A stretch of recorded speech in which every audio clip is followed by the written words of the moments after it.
Postpartum in the Raw. So today we have Talise the Homebirth Queen, who is from Atlanta, Georgia. She is a wife, a mother of 7 children, an author, and a full-time homemaker. She has a book which is called Home is Where the Birth Is. If you haven't heard of it, check it out. The stories of her 6 home births and how you can do it too. It's based on her firsthand accounts of home birth, breastfeeding, midwives, doulas, breech babies, twins, and unassisted labor and delivery. Okay? So, Talise now uses her birth experiences and expertise to help empower women as a natural birthing, breastfeeding, and postpartum care advocate, and as a doula. So, welcome, Talise. How are you? I'm doing good. Thank you for having me. I am so excited to talk to you. I am always so inspired by your stories and your posts. I feel like I've been connected through a couple of babies. So whenever they pop up, I'm like, yes, I love to see it. And so I'm really excited to hear just what your postpartum journey has been like and even your home birthing experiences. And so before we get into that, who was Talise beforehand? Did you know anything about what to expect postpartum? Did you know anything about, were you given advice about how to navigate it? And if so, positive or negative, how did that differ from what you actually experienced in your postpartum experience? Well, with my first, I really wasn't given any talk about the postpartum experience. Like my midwife was like, sit down and Mm-hmm. just focus on breastfeeding. But in terms of like postpartum depression, I always thought that was like a white woman thing. It's like, oh, black women don't experience that. And I found out very quickly that that is not the case. Anyone or any woman who is not taking care of herself and getting rest and support and help after having a baby, any woman is certainly going to experience postpartum depression or stress or a lot of unnecessary health or mental health issues if you don't Mm-hmm. have help and support after you have a baby. Because it doesn't matter if it's your first baby or your 10th baby. It's a new experience. It's a new adjustment. It's a different birth experience you just went through. So it's just, excuse me, a time where it's important that the mother rest, even just on a physical note, because your body has gone through so many changes just physically carrying a baby, your Yeah. organs being moved around, the uh, taxing, um, changes that your body goes through when you're carrying a baby. So just physical rest, but the mental rest of your family having to adapt to having a new baby, you're not getting the proper sleep. Even if you're breastfeeding, you're still not getting, as much sleep as would naturally be beneficial to you. And people just don't talk about that enough, where when you don't get enough rest, it mentally fatigues you. You mentally cannot do just normal tasks because your mind is not thinking at 100%. Your mind is thinking at a much slower pace. So it's important to have support. So I didn't know the benefit of that. With my first child, it was me and my husband, and he went back to work after like a week or something. And I used to babysit children. So I'm like, oh, okay, I can handle this. It's a baby. I breastfeed it, change his diaper, and I'm good. But then after like he left that same day, I was just the baby started crying and I just started boo-hooing like uncontrollably. I was just like, and I'm like, what is wrong with me? But it's your body and your hormones and everything is all over the place. And it's not a time where you really should be by yourself. And in fact, I encourage women, I'm like, if you don't have support or family, then you have 9 months. Make some friends on social media. Get a nanny you can hire. Find the old lady who's in your neighborhood whose children aren't there, but she's sweet. To be like, come over and sit with me. Whatever you need to do so that you can have people there. So after I started crying uncontrollably, I told my husband, we can't do this. My mom had already said, y'all can come over if you need to. So we stayed over there for like a few weeks And that really took all the pressure off me. It's like, who, okay, I'm not alone by myself. And with my next child, um my mom came over and because I was in the same city, so she came over. In fact, my mom has been pretty much at least the first week she came over. So with with my next one, I started what's called a meal train. So I don't know if people are familiar with it, but it's basically an app where you can sign people up to bring meals or volunteer for chores or just whatever you need help with. They can sign up on there, and I encourage women to do that at the baby shower or when you're pregnant. People like, let me know, I can help. Don't just let them do this. Say, okay, here's the link. Sign up right now for the date so that you people can utilize the goodness that they want to help you with. So I had a meal train and lots of help for my second one. Now with my twins, I didn't know I was having twins. And they were surprised. And so that was a lot mentally for me because there was a whole nother baby. So that was that was uh, a lot of time I just spent just even thinking on that. So I certainly had people coming over. I, in fact, stayed at my mom's house that time too because that was just a lot, and it was just constantly people coming over. Which some people don't like that, but I needed it at that time because it was a whole nother baby, and I mentally. In fact, it took me honestly a year to really get to grips with the fact that I had two babies at the same time. Wow. And so yeah, and so then after them, this is one, two, three, four. Okay, but number five, um, I had people coming over and saying, I'll help. So it was just by my sixth child, I said, okay, I'm gonna start doing some prep myself because yes, it's nice, but my children are picky. So it's like people bringing meals. My children's like, I don't want to eat that. So it's like me and my husband are still like, okay, well, we still have to do the work. So with that pregnancy, I did a lot of prep myself. So I did frozen meals and things I know they like to eat. I had the freezer stocks, fully stocked. So I'm like, you want something, go get in the freezer and warm it up. You can eat that. I know you like that. So that was um what I did with number six. And with my last baby, this birth was a lot going on because we have a lot going on with this one. But luckily this time all my children are big. So the outside help was great, but I've had my children helping a lot this time Oh, because wow. y'all asked for another sibling, so here he is. You gonna help with him.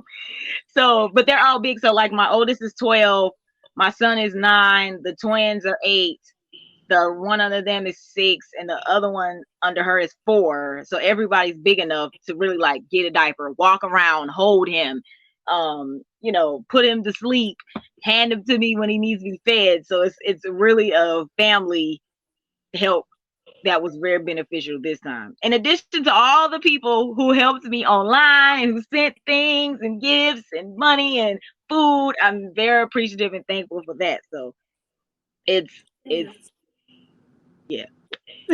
Love that. That's a lot of different ways that you've had to navigate it. Girl, I'm cracking up where you said you just had to take time and just come to grips with the fact that you are having twins. Like, I feel you. That is so funny to me. So, throughout this process, I know that you said that you did experience, I guess, baby blues, or did you actually have postpartum depression with your first child? I, I would definitely say it was even with and I would say with everyone it's staying not necessarily busy, but trying to get as much rest as you can and keep things around you that keep you happy because for whatever reason, and it's probably because of this society that we live in, that we don't have a community already built up. So it's not a natural thing that your neighbors and people, your grandmother or your mother is living with you. So it's kind of like you're makeshifting your community as you go, which makes you still, for me personally, I'm still, like I tell my husband, I'm on. So it's like if someone's coming over, it's like it's very difficult, even if they're a close friend of mine, for me to just relax. It's like, oh, I still, are you okay? Did you get something to drink? Or I'm still mentally worried about them or making sure whoever has come over is all right. And so, yes, I've experienced the depression where it's like, man, it's just your mind just thinks of so many different things because I would say like you're kind of open. You're mentally open after you have a baby. You're super vulnerable. It doesn't end after the baby comes. You still are feeling those feelings after you have the baby. And so it's important to find the things that you can do that can keep you happy and keep you in positive spirits and rest. Like I can't say rest enough. But even, with if you're married with your spouse, still trying to have a date or still trying to do those things to stay connected with your partner and not getting lost in, the diapers or the baby. Still keeping your brain as sharp as possible because it's easy because you're vulnerable and open to kind of go down the rabbit hole of whatever manner of rabbit hole it might be that can make you feel depressed or sad and keep going down that route. Your hormones are all over the place. You're dealing with a lot of new things, so it's important that you have people around you who try to keep you not to get back to normal, but to get back to rest and keep you in a positive place. So I don't know if I mentioned, if you have a husband, then y'all keep dating. So even if it's, you're just in the bed with the baby there, but he, bring some candles and something, creative that you can do in the bed, sitting down, but just so that your mind can get back to some sense of normality. So it's not as at the same time while you're still in getting rest, just so that you're not kind of just getting lost in your own mind or whatever thoughts you may be thinking because you're not getting enough rest. Yeah. Yeah. And so I love that idea about continuing to date, right? So many people think of postpartum having to be very negative and that it has to stay that way. And I love that you're saying that because even though you have these feelings and you can acknowledge them, you still can introduce other things like dating your partner, getting fresh air, making sure you have things that bring you joy close by. I think that is very wise and that's such a dope idea to help like shift your mind about what it is you're experiencing and how you're experiencing it. So I love that. Over the years, because this is a span, right? You said your oldest is 12, right? Yes. So, how has culture played a role in postpartum? You mentioned community, but do you have any particular cultural practices that you bring into your postpartum season? I personally don't, but over the years, I have connected with a lot of midwives and doulas and women who have had home births. Mm-hmm. And so for me, I never got to implement any of them, but I've learned them for my daughters and my sons' wives that they can do. So, like the wrapping of your belly and making it a ceremony where you bury the placenta and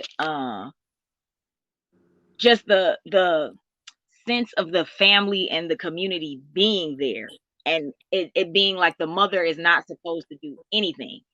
So I've seen that in African communities. I've seen that, and not to say that Africa is one place, but many different countries in Africa. I've seen that. I've seen it in Asia. I've seen it with Mexican communities where it's like you're almost gonna get fussed at if you're doing anything.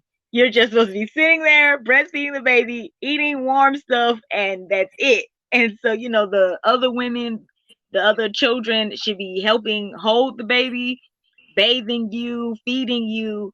So I think it's just beautiful that that is still in existence around the world. And so for me, I just like sharing that. And that's my plan for even I'm teaching my daughters now is like, y'all make sure you stay close because you're gonna need each other Mm-hmm. when you have children. because like one of my children cooks very well. So I'm like, y'all make sure y'all be nice to her, because you're gonna want her fixing meals for you after you have that baby. You're not gonna be worried about, oh goodness, I gotta cook. So to me, that's from the most important thing I've seen in cultures around the world is the importance of everyone saying this is our baby, and this mother has just done a major ordeal, so she shouldn't be doing anything, at Yeah. least for 6 weeks. But I like to stay for a year, but everybody isn't afforded to do that. So at least those first 6 weeks, sit down, lay down, and let those women in your life take care of you. You've had a baby, but right now you're a baby yourself. You're Yeah. a baby. Yeah, you're a baby in this new stage of motherhood. This is new for you too. So as Yeah. everyone is getting adjusted to this, sit down and lay down. And especially for Black women, it's like, oh my goodness. Ooh, it's like, just it's so agonizing to have to sit down and not do anything. But that is what's most beneficial physically and emotionally to do. Sit down, lay down. Yeah. Yes. And so I love that that you've made your children intentionally a part of it. So can you share some, like, did you give them specific chores according to their age? Can you share a little bit about how you and your husband have your children supporting you in those different ways? Well, yes, of course, my 12-year-old is older, but I have one of the twins, like I just mentioned, she loves cooking. And Mhm. she's 8. And so, honestly, literally, most of the meals since since I was at the end of my pregnancy, when I was kind of sitting down and like up until certainly 6 weeks, even now, she's been cooking most of the meals. So, Oh, like wow. yeah, the 12-year-old helps her sometimes if it's like she's like, okay, I'm tired of cooking for y'all. she'll Mhm. she'll step in and cook a little bit too, but like that's been her thing. Like she's cooking for everyone. The oldest certainly can hold him the most because she's the strongest. So I hurt my knee in January, unfortunately. So I have not really been able to walk around that much. I've been really on bed rest with my leg. So my son, the baby, after a certain point, he wants to get up. He's like, okay, I'm tired of being in your bed. So for her, she's really the one who, when he gets sleeping irritable, I was like, go walk him around for like 5 minutes, he calm down. And then when he's ready, she'll bring me back to him and he'll breastfeed and go to sleep. The other ones help with like pass me the diaper, give me his clothes. He's in the tub. Y'all want to wash him and bathe him. Of course, I'm there for that. But helping with give me his clothes, I let them pick his outfits out. So find a Mhm. shirt and some pants. And especially now he's started eating like very little. So I'm like, okay, give me, blend up the soup or whatever, or put the fruit in the things he can suck on that. I let them push him around in the stroller outside with me watching him. So it's just and this is mostly my daughters. My son be like, he'll come get him, be like, can I hold him? And he'll hold him and kiss him and walk around for like 5 seconds and give him right back. He's Mhm. not he's a boy, so he's like, yeah, I'm good on that. I love on him and then that's enough. But in fact, the girls, it's to the point where it's like, okay, give him back. Like, I'll take him now. So besides the oldest and the one who cooks, like it's pretty kind of free range. It's like whatever, who want to help pick his clothes, and who wants to change his diaper, and me having to cut down the fights. Like, okay, it's her turn or whatever. But Mhm. yeah, it's I pretty. love that. It's all hands on deck. We all helping raise this baby.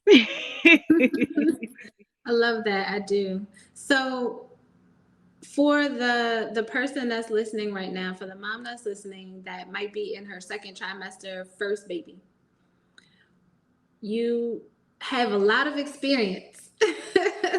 What would you share? What would your advice be about how she can make the best out of whatever her postpartum season brings? Well, I would say one, prepare as much as you can right now. So if that's having your diaper station ready, so that's where you have the diapers and the wipes and a change of clothes right next to the bed, go ahead and do that. That's not something that is, difficult. You can just get some drawers or get creative, whatever bins that you have, make it so that there's a station right there next to your bed already. So you don't have to think about, oh, I got to get the diaper. This, just already have this already. Whatever foods that you like, you don't got to fix it if you don't like cooking. Go to your Walmart or wherever and find those meals that's easy that you can pop in the oven and it cook, and then bam, or the microwave or whatever, and then have those meals in your freezer. All right, don't touch those. Get your freezer stocks. Get yourself some kind of drinks, like maybe body armors or things that will keep your electrolytes up, but also are good for breastfeeding. Find you some scents, like smell goods, like chamomile or lavender, things that you like now that help you relax. So like if you're feel yourself getting stressed, find things that smell good to you that help you relax. I would also say make a list of things that, even if it's shows or movies, things that you would enjoy doing. Like put yourself in a state where if I could move, what things would I do that would make me feel rested and relaxed or happy or bring me joy? So make you a list. So those times after the baby comes and you can't move or whatever, look at your list. Okay, well, I can watch a show real quick, or I can listen to a song, or I could call a friend, or I could sew a little outfit, or whatever it is that you like doing that makes you happy. Make that list now so that you can already say, okay, I'm starting to feel a little weird, let me go ahead and to tap into those things. Like I mentioned, definitely if you don't have friends or family, make you some friends and connections right now. And it's a beautiful time to be having births and babies because women are sharing their experiences on social media. So everyone wants to, connect that way. Find some people, go slide into their DMs and say, hey, I'm 2 months, pregnant. I'm in my second trimester. What did you do, after you had your baby? Because a lot of times people love sharing that. You have some people like, that's none of your business. But then more than not, you'll have women like, oh, I'd love to share, my experiences. And girl, save my number. We could talk when your times get rough. So make your friends and connections now. If you have, like I also mentioned, a little old lady in your community or the old lady who's at your local grocery store, you see a lot. She don't gotta be old, but a woman who has children and maybe she doesn't live there, they don't live near her, or she has grandchildren, but they live out of state and she's always talking about them. Adopt that lady. Go ahead and make friends with her, because trust me, she's gonna love that because she probably miss her children. And when that baby comes, she'll sit in that little rocking chair and just hold that little baby. So make friends with her. She would love that. So the thing is really about the prep. So when the time comes, you're not trying to, fix your tire while you're still driving. Do that. Yeah. Do all of the prep beforehand. Also get you herbs for a sitz bath.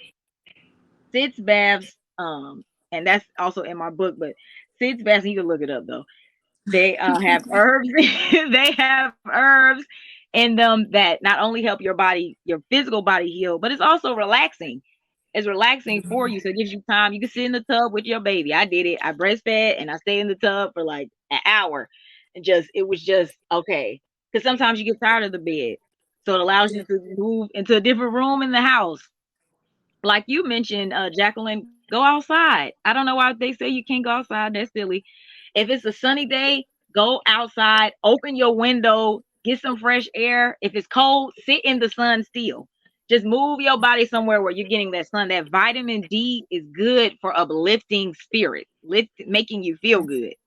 So be sure to get vitamin D. Yeah, and just know that you aren't alone. Like that helps some people. My husband, like, I don't care if everybody going through it. Some people like think you're not alone. So know that you're not alone.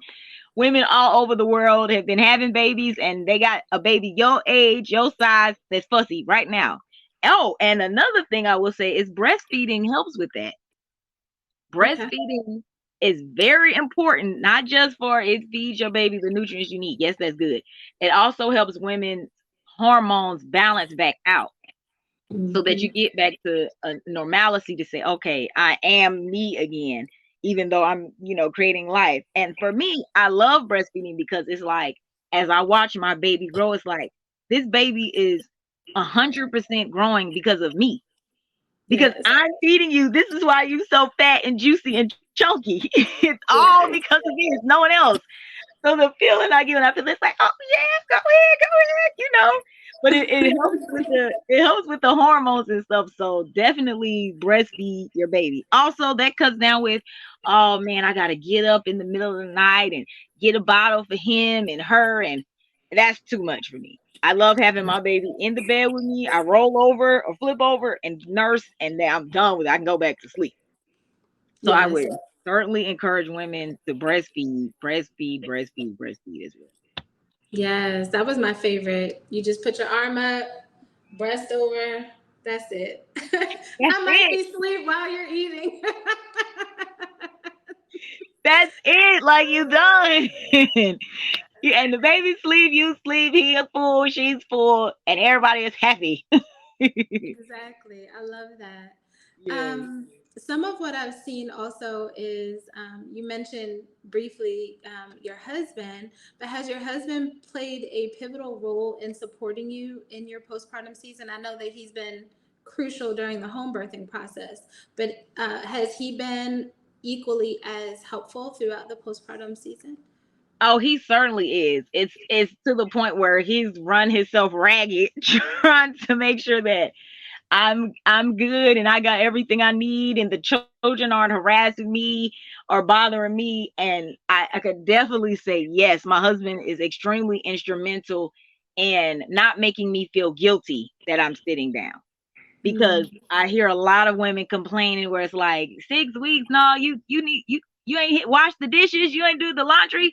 It's like, no, she didn't and she shouldn't be. The yeah. house should not be spick and span because of her after she has a baby. So I'm very thankful. It's just on that alone that I don't feel guilty at all because of my husband looking at me saying, you need to clean up or you need to whatever. It's not a need for that. It's more of a sit down. Then I tell you Yeah. sit down. Go sit down somewhere. Why are you in here with that baby? Go sit down. Hmm. So yeah, my husband is very instrumental in that. That's when I can get my special food requests that I might can't usually get so easily. It's like, okay, what you want? I get it for you. So yeah, with the food, he helps with the other children. He certainly helps with the babies. Like, your mom is trying to sleep, leave her alone. He helps hold the baby so I can go take a bath. And this is all when he's doing whatever kind of work that he is doing. It's like, okay, when I'm not working, let me go help as much as I can with the baby because she had a baby for me. So it's like that's I I love can't do that. that. I can't do that. And I'm thankful for her and I'm appreciative. And that's a huge thing. I don't know why it's just been made to be like it's just nothing like, oh, you had a baby. It's like I made a human. I made a whole entire human being. You couldn't do that. So yeah, I'm certainly very thankful that he is uh very much so a part of to the to the point where it's like, okay, you sit down. Like now me, I'm like, no, that's enough. Like, let's both lay down and take a nap together with the baby, please, so that we Yeah. both, because that can happen too. The dad can be doing so much, so and this is why I stress the community and other help, because then sometimes it becomes where it's all on the dad, where it's like, okay, I got to do everything now because I want her to sit down and heal up. Because, and I tell women, if you don't heal up, yeah, sure, you might have stopped bleeding, but you get up and start doing stuff, you'll start bleeding worse than you did when you after you had the baby. Yeah. So that sitting down and resting, I might be being redundant, but I cannot say that enough. Like that's extremely important for you and your mate. It's very important for the both of you because he's not getting rest either. So, and in fact, a lot of times I hear that of couples breaking up after there's a new Yeah. baby because of the stress, because neither one's getting sleep. They irritated because there's a piece of lint on the pillow. It's like, what is the lint? You're now you had a full phone out about lint on the pillow. But if you had both getting rest and having help, then you would have been like, oh, that lint, let's just get it up. So I encourage couples, like, the first year, please don't break up. Whatever it is, it's not that. It's sleep. You need some Yeah. rest. And You need that's the rest. thing, like so many, I was reading some statistic, but it was like 60% of families and couples break up. Like whatever it was over 50% Yes. within that first year of having a baby. And I'm like, Hmm. man, it's no joke. So thank you for highlighting that piece because Yes. it's like if you can just make it over that hump, you might be all right. I'm not saying that's Yes. everybody's story, but most of the time, Right. Most of the if you can time. make it past that first year mark, you might be all right. Right.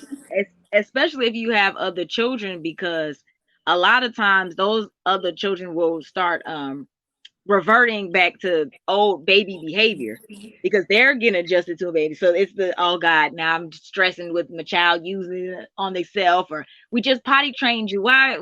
What's going on?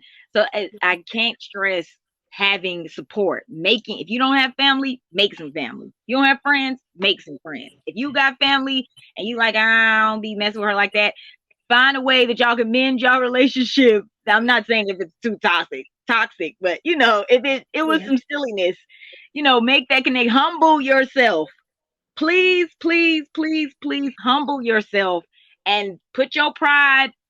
Don't even put it in your pocket. Throw it out the window and lock that window, because this is not a time to be prideful. This is a time when someone says, you need some help? Yes, I do. And here's my list. In fact, I had a friend of mine who was like, I don't know what to ask people to help me with. I said, think of a list. Look around your house right now. Dishes, put it on the fridge. Sweeping, put on the fridge. So when someone comes and you don't say, oh, how can I help? Oh, I have a list on the fridge. I got a list. You can pick anything you like on there. All those items need to be done. Pick something on that. So that's not a time to be prideful and worried about, somebody thinking, oh, you not strong. Nope, I'm not. This is not a time I'm supposed to be strong at all. Yeah. I love that. So, how can people find you and order your book? I did mention in the beginning the name of it, but please share with people your platform and how they can connect to you, especially if they're interested in achieving a natural home birth. Yes. Well, you can find me on social media. I'm on Facebook, Talise Homebirth Queen, and Instagram, Talise The Homebirth Queen. I try to post as often as possible videos and pictures and words of encouragement about home birth and breastfeeding and what I like to call proper postpartum care. And Mhm. also, I have my website, TaliseHomebirthQueen.com, where I have my book, Home is Where the Birth Is, the stories of my 6 home births and how you can do it too, which is also on Amazon in paperback and ebook form. Back to my website. I also have classes where I can do consultations. My husband has a class for dads. So he doesn't just talk about, home birth. He also talks to dads about what they should be doing during the postpartum period and the importance of it. If you're having a struggle saying, I need to rest, they might listen from another man who says, yeah, she needs to rest. Yes, I have classes. My book is on there. I have products coming. I have some big things in the works. So be sure to follow me on those sites, and even you can just send me a message on my website and any of those things as well. Because if someone's messaging me, I try my best to get back to you as soon as possible, because this is my passion. This is my mission. It's very important to me to help women and families who want to home birth, who want to breastfeed, and who want to take that time and have a happy postpartum period. So that's how you Yeah. can reach me.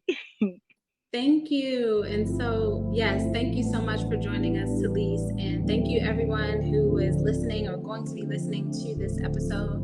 We appreciate you. Again, thank you so much for joining us for this episode of Postpartum in the Raw.